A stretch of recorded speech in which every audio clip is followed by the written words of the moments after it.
companies in NZ. I'm here now with Kuya Rex Yap of New Zealand Home Loans. He's a business owner from Philippines and then moved here in New Zealand. So he can tell us more about himself, what he does here, and some tips and advice, pieces of advice. Yes. 14 years ago, okay, ganun ano, we decided to move to New Zealand, leaving behind a lot of things that was working for us, comfort zone and everything. So he was a business owner in Philippines as Yes, well. yes. We were one of the pioneers of the mobile industry, like mobile telecom industry in the Philippines. Yeah, Particularly in Cebu. in You're from Visayas, Mindanao. So we're appointed as major distributor for Globe and Smart for that area. Lifestyle change, adventure. Like we don't want to keep on asking what if, so we decided to take the plunge. So it's like leaving your comfort zone. So Kuya, when you decided that you want to move from Philippines to New Zealand, how old were you if you don't mind me asking? Secret. Actually, I was 39 years old. So at the verge of 40, when life starts, life begins. Anong tawag doon? Life begins at 40, di ba? And another term? 40, ano sige na? Nabibinata. Sorry. Midlife crisis. No, nothing. Not in 40s? Nothing to do with that. For us, it was an option. So we're so fortunate to be in that state we're in. And unlike a lot of other Filipinos, they have to do it because they want to do something better, better income, better whatever. For us, it was just an option. And the thing was, I told my wife, because she's the rose, I'm the cactus. I can be planted anywhere, I'll grow, I'll thrive. But it's more on what's out there. We want to try something different. It was an option, really. So who discovered first that there's an option for New Zealand? My sister was a pathologist in New Zealand for 3 years, and probably she was so lonely, so she invited us over to do a holiday in Queenstown. And that city was just so magical during winter. We had dinner during their birthday, looking at the snowflakes falling on the lake. Oh, it was just magical in the gondola, and right then and there I decided wow, this is a place that I would like to move to if ever I move. So how long after that experience you decided that you want to move in New Zealand? Months after we applied for a visa, it was so easy that time. Yeah, so how many years ago? What year was that? 2004. We It's took a different while, before. yeah, and then we were a couple of weeks after they came back with our residence visa. Okay, Couple weeks. yeah, Take note. it was so easy. So we decided to just hold our decisions first, and then a week before our visa expired, I told my wife what a waste if we don't try and do this. So we moved to New Zealand. It was a shocker, just the two of us, nothing, started everything from How scratch. about kids? You already have kids. that time. Okay. At that time, we left our kids in Cebu, and my wife had to go back, left me for 6 weeks. And that was the loneliest time in my life. No family, nobody. Of course, my sister was in Wanganui at the time. I was based in Auckland. So it was a challenge, really. But 5 months after they came back, my wife came back with the kids. So that started our journey. Okay, so how did you start your journey here? So you said that you've been granted residency straight away. Yes. So how did you do it? Even before moving to New Zealand, Yeah. we already received our residence So visa. is it because you're very skilled? I applied actually as a civil engineer because I am a civil engineer at the time. And the requirement at the time was just 200,000. You have to prove that you have 200,000 or something like that, points and stuff like that. Yeah, it was quite easy. I did it on my own. I didn't pass through an agency because at that time they would be charging us 600,000, I think, at the time. But on my own, I just spent around 110K. 110,000. Very easy. Yeah, very easy. And I think that still applies today. I know a lot of... Entrepreneur visa? No, Or as a skilled, a skilled migrant skilled category migrant, yes. visa. So you didn't even have a job at first. So how long did you start finding a job? I'm unemployable because I don't have any experience in being an employed person. That's always been business for me. So my intention really was to find a business. And in fact, 2 months after I arrived in New Zealand, we found a franchise business. So I did that for a couple of months. So that's the New backbreaking. Zealand home loans No, now. at the time it was called Cook Price, an oil magnate. We delivered oil to restaurants. We filtered their oil, what have you. Hard labor, hard work. But at the time I was happy because for the first time I was earning money by using my hands, by actually working.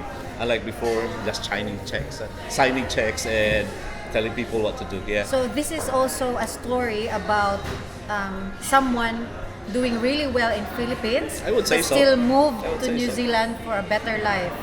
So some business owners actually come here for entrepreneur visa as well. Yep. So with you did a skilled migrant category. Yeah, we could have chosen the entrepreneur visa as well, but in my case, we found out that it would be easier for me to do the skill. At the time, I think it was just 500,000 or something. It was For an entrepreneur visa. Yeah, Oh, yeah, okay. it was, yeah. So, apart from the beautiful scenery of Queenstown, what actually made you decide that you want to move in New Zealand? My eldest sister, the doctor who was based in Wagari, was actually one of my closest siblings. So when she invited us over, I decided like, why not? Let's give it a try, and it worked. It worked. What were your struggles here in New Zealand? Hips. For one, my wife. You know how it is. Without necessarily feeling like entitled or whatever, but you know how it is in the Philippines. A lot of You can get helpers. drivers, the family, and at that time we have 4 kids.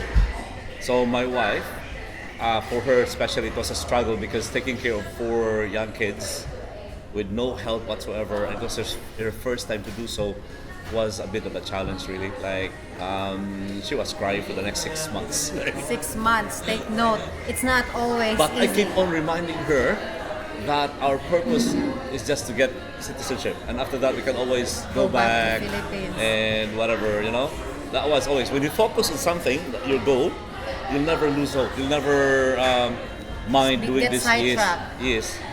As long as you focus on your goal, you'll be good. It was a challenge really. Like for example, when doing this stuff for my business, it involved, hot cooking oil. And the first time I was doing it on my own, Were you asking yourself, why am I doing why am this? I doing this? And in fact, I got burned. So I called my business partner back in the Philippines, like, hey, I just wanted to talk to someone. And I told him, like, where are you now? Oh, I'm with our managers in Singapore because we hit our quota and we're enjoying Singapore. I was so about to cry, like, what? Why Because am what I am I here? what am I doing here? But I was so focused, like, after 3 years, I'll be a citizen. We can always go back to the Philippines. As long as you have the right reasons. So can you tell us about can you tell us more reasons why you chose New Zealand and why you decided to move and start again in a different country wherein you were a business owner in Philippines? I don't want to put the Philippines in a bad light because I love the Philippines. I'm still a Filipino. But at that time, we were receiving some extortion notes.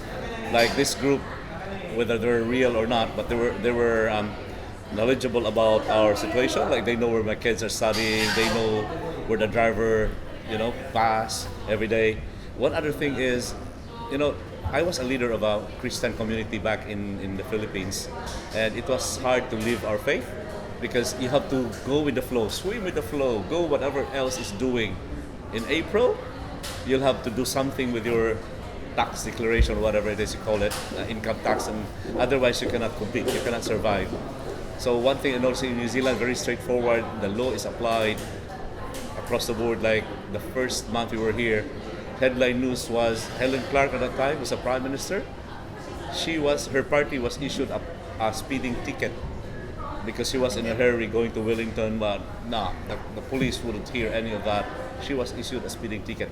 Try issuing a speeding ticket to a mayor, even a councillor back in the Philippines, and will be out of her job the following day. But ibahin niyo po si President Duterte na Yun na nga. Yun na nga. Go. sa Davao na Go, yeah. ano siya ng without helmet. Yeah, those are my personal reasons. Again, I'm not trying to say that the Philippines is bad or whatever, but that's my personal experience. It's now, mas maganda nga yung opportunities sa Philippines in terms of business kasi ang daming tao eh. You can sell a plate of money in just a couple of hours. Dito, yung pakitong money, baka aabot pa ng 1 week before mabenta, if at all. Labor is expensive. Labor There's expensive. Minimum Yeah, you can't have wage. everything, but I would still choose New Zealand. So apart from that extortions, what else were you thinking why you moved to New Zealand?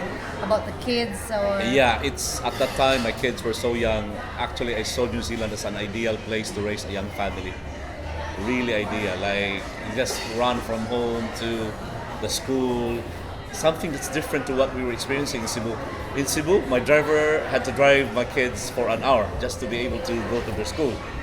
Yeah, and a lot of lahi po, iba rin. So when you came here in New Zealand, Uh-huh. where did you buy a house straight away or Yes, you yes. have rented? Yes. May pera talaga si Kuya. Nagpunta siya dito. No, actually, when I arrived here, when Joanne left me, and I was in Parnell, I was flatting with 4 other Filipinos? No, Brazilian, Japanese, other nationalities, younger ones. The property in Parnell is really nice. It's overlooking the city. One day, they decided to leave the house all at the same time. I was alone. That was the first time I felt like, wow, I felt lonely.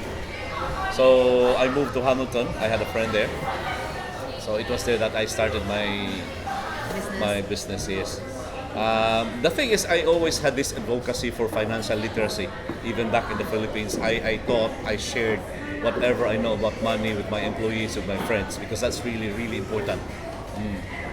So you bought a house in Hamilton. Hamilton, yeah. Before we used to have 2 houses over there, one for rental, one for ourselves. It's a 5-bedroom house, not a new house, but it was good. And I think, especially for those who are just starting in their house hunting, they should research before they buy, because I bought one property in Parnell. It turned out that the land is leased.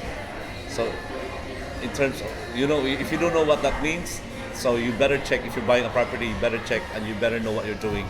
Because for us, it was a big, how do you say that, a big blunder. But we learned a lot from that. As of the moment, Kuya Rex is a franchise owner of New Zealand Home Loans. So can you explain more about what you do in New Zealand Home Loans? Yes, New Zealand Home Loans is owned by the government through Kiwi Group Holdings Limited. So it's the same company that owns NZ Post and Kiwi Bank. What we do is really attuned to my advocacy of proper stewardship for financial literacy, because we don't just offer home loans, but we actually start with a plan. So show our clients a plan, and then right from the very beginning, they would know what they are doing. A lot of other providers just provide the fund, and that's it. As long as you pay us, that's fine. But for us, it starts with a plan, because you really have to know what you're doing. Having a house could possibly be your biggest investment, and if you don't know what you're doing, you might be harming yourself. It's like a knife. Buying a house is just one of the many assets that you can have. House or shares and stocks, business, whatever it is, these are just part of your asset portfolio. Now, if you don't know what you're doing, you might be harming yourself. We can also discuss what are the differences of owning a property here in New Zealand and in Philippines, because I think we have to inform our kababayans in Pinoys and NZ that actually there's a different culture of how people deal with properties here. Like in Philippines, we buy a property, mostly we live on it and we retire on it. Yeah. It's got a sentimental value, but in here, people use it property ladder. They start Yes. small, they sell after That's right. some improvements. That's right. So the average is 5 years. People Imagine stay in that, their house 5 for 5 years. Yes. There are so many ways of looking at it. By the way, I'm a registered financial advisor. That's not a title in itself. It just says that I'm registered with government, so something is wrong, you can actually, complain to a particular body called the Disputes Resolution Scheme. So it's really about knowing what particular investment that you're trying to achieve. Like having a house. What is your eventual plan? Are you trying to live in it? Are you going to sell it in the next 5 years, or whatever it is that you're planning to do? So it's still about having a plan. That's really important. We're still here with Kuya Rex Yap of New Zealand Home Loans, and I would like to ask him more questions because I know there are lots of people there na gustong bumili ng bahay sa New Zealand. I want them to have that, to prepare themselves and to have that goal that someday they can own a house here. So I want to ask him some tips and pieces of advice on how we can achieve that goal and if it's really good to buy a house here in New Zealand. So we'll start with what you do in New Zealand home loans, Kuya. Okay, one of our functions, because I would like to fancy myself as a financial coach, okay, or financial advisor, if you will. Again, as I mentioned in the previous part, we start with a plan, because buying a house should be part of your overall plan. It's not for everyone, by the way, okay? It's not for everyone. So the moment you're ready for it, the moment your circumstance allows it, why not? Because for me personally, when you're renting, you're actually paying other people's mortgage. That's what you do. But again, it's not for everyone, but the moment you're able to do so, why not? As long as you're sure what you're doing. What would be their first step?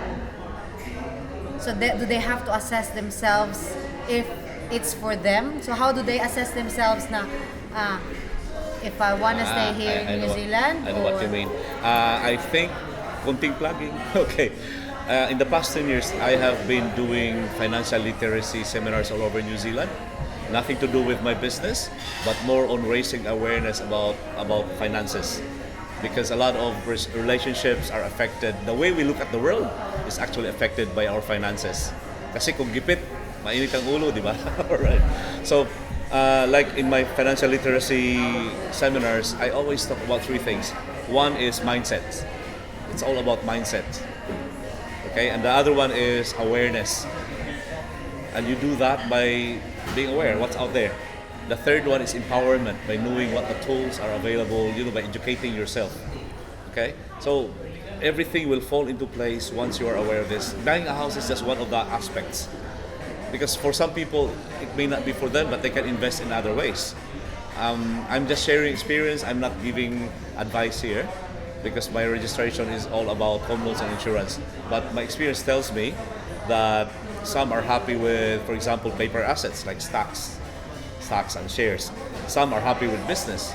Some are happy with the in thing for the young people now, IP, intellectual property. Yep. Some are good with, what did I mention? Real estate, money, houses. Like you can buy several properties. A lot of my friends are actually into real estate because they can see it. Real estate. A lot of your friends here in New Zealand? Yeah. A lot of my clients, in fact, have 3-4 houses already because they know what they're doing. And are mostly Filipinos? Yeah. So guys, it's possible po na may 3 to 4 houses in New Zealand ang Filipinos. Definitely. As long as you know what you're doing, you can make it. We can make it. Okay, Kuya. Yes. So ano yung tips mo para ma-prepare nila ang sarili nila? Should we start with how do you assess yourself? So what are the things that maybe says na yes, pwede kang bumili ng bahay o para sa'yo ang bumili ng bahay? Very good question, Meldz. Unang-una is awareness. Kung wala kang income and expense statement, you don't even know at the end of the month magkano yung kulang o sobra, I would suggest you better do it first before even considering buying a house. Because if you're not aware magkano yung kulang o sobra, you just can imagine. Like for example, you're renting $2,000 a month right now, 500 per week basically, right? For example, times 4. And then when you're buying a house, suddenly your monthly repayment is around 5K. So there's a gap of 3,000. Where will that 3,000 come from? And a lot of people are saying, don't buy a house kasi ito pala mahirap, blah blah blah. So a lot of people ask me, when is the best time to buy a house? Actually, depende talaga sa circumstance mo yan.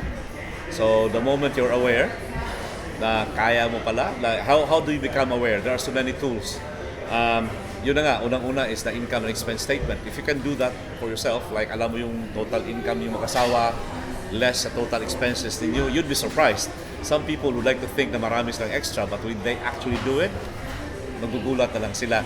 So that's very simple, very basic. At the end of the month, may sobra kayong 3,000. That's fine. Then that can cover the gap between what your current rent is and the monthly repayment. Otherwise, you'll be putting yourself in a hardship situation May iba nagagalit, ba't hindi approved ng 1 million na utang? Yung mga ganon. But come to think of it, it's actually protecting Your yourself. capacity. Yeah, the capacity to pay. Kasi if you cannot produce the 3,000, like as I mentioned earlier, 2,000 yung rent every month, tapos biglang 5,000 yung bayaran sa bahay, saan magaling yung 3,000? Simple math lang talaga.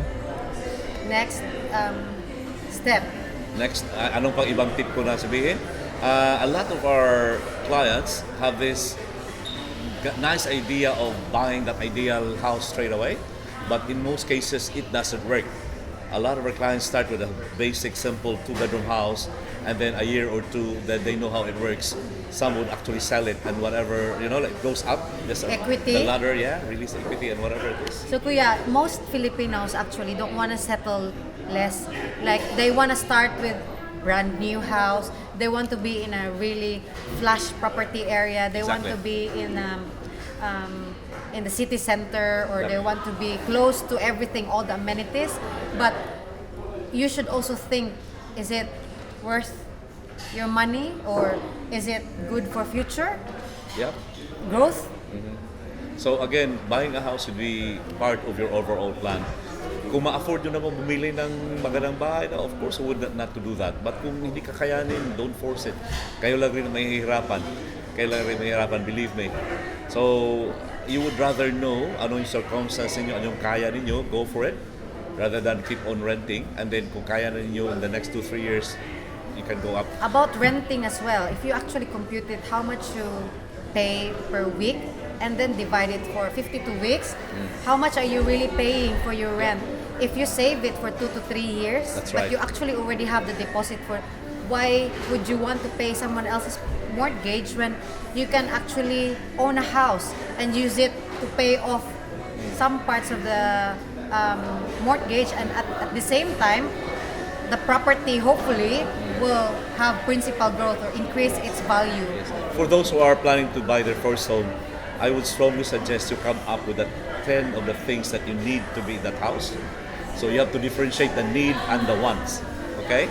So ideal list of, like, say for example, proximity to school kung may mga bata, proximity to workplace, hindi maingay, gusto ko may katabing liquor house, whatever it is, malapit sa church. Listan nyo yun. You could probably have around 4 or 5 of those na ideal. Kung may 5 ka, that will be fine. You cannot probably have all 10 because that's ideal list. You cannot have that all ticked. Okay? Isn't it also helpful if they're looking for a property wherein they can maximize the potential of the property, like add a room, or it becomes complicated, add a room, do the landscape, increase the value of your property? So in short, you should educate yourself. There are so many possibilities. There are so many possibilities. And it helps to work with experts. Like you can pick other people's mind, those who have done it already. We have, by the way, a number of Filipinos who are actually investing in real estate. They're doing very well, and most of them are happy to share. Of course, I'm not at the liberty of divulging their names, but check around, ask around. There are so many Filipinos who are investing in properties already. And I'm sure they've already learned from their mistakes before. Yes, So that's actually, right. Kuya Rex, I've attended one of your seminars about property investing in this current market. Yes, Is yes. it? Yeah. Yeah, it was very helpful, and I've learned lots of things, and I think we can. You've got a Facebook page. Yep. What is the name of? For now, my Facebook page is only for my clients, so it's exclusive for my clients. But I'm planning to come up with a page which will be open to everyone. If you want to apply for a home loan, you can actually contact Kuya Rex Yap on your Facebook, Yep. personal page, Facebook profile account, and inquire, and maybe they can assess your ano yun, Kuya? Assess natin yung situation nila. Situation mo. And then maybe watch out, because Kuya is planning to do financial literacy and I have been doing that, yes. capacity, and also some free seminars with free food. Seminars on buying a house or properties in New Zealand. So sa Pinoy's in NZ,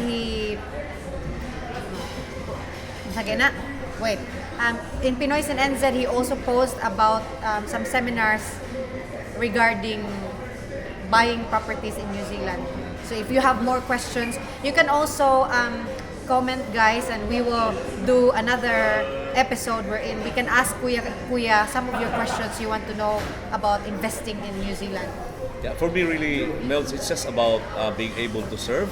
It's beyond what I want to earn. Really, for me at this stage, it's just being able to serve, being able to share what I know.